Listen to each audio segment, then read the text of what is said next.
अब उनके राज में और यानी कि लालू जी के जंगल राज में और अभी नीतीश जी के सुशासन में अंतर बहुत है। पहले अपराधियों को संरक्षण मिलता था।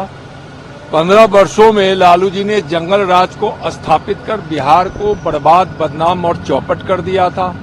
आज आपराधिक घटनाएं होते हैं तो फिर उस पर सरकार कार्रवाई करती है।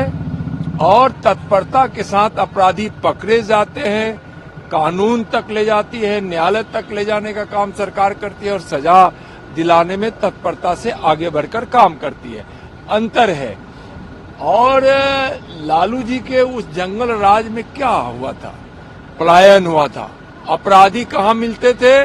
तो लालू जी के मंत्रियों के, विधायक के और उनके नेताओं के आवास पर मिलते थे। कौन नहीं जानता है लालू जी के उस चौपट राज को? आज जो आरोप लगा रहे हैं वह बेबुनियाद है, उसमें कोई दम नहीं है। और तेजस्वी जी 15 वर्षों के भी उस लिस्ट को आप जारी कीजिए। और आप जब कुछ दिनों तक उप मुख्यमंत्री थे, इधर 6 विभाग का जिम्मेवारी अपने ऊपर लेकर जब आप मलाई खा रहे थे और उस समय अपराधी को आप संरक्षण दे रहे थे, अपराधियों के पक्ष में काम करते थे, तभी नीतीश जी आपको सरकार से बाहर किए। तो अपराधियों को संरक्षण देने वाले, अपराधियों को अपनी पार्टी में बड़ी ही तत्परता के साथ, सम्मान के साथ पास रखने वाले लोग क्या कहेंगे? जंगल राज के उस कड़ा को बिहार आज भी नहीं भूली है जो लालू जी का जंगल राज था। सर, कोलकाता में जिस तरह की घटना घटी, महिला डॉक्टर के साथ रेप और हत्या हुई, आज बिहार में भी लगातार डॉक्टरों का विरोध, वह बहुत ही दुखद घटना हुई है। बंगाल में जो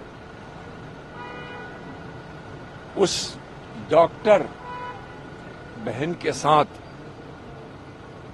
जो डॉक्टर के ट्रेनिंग पीरियड में थी और जिस प्रकार से बलात्कार के पश्चात उसकी हत्या कर दी गई, यह बहुत ही आपत्तिजनक है।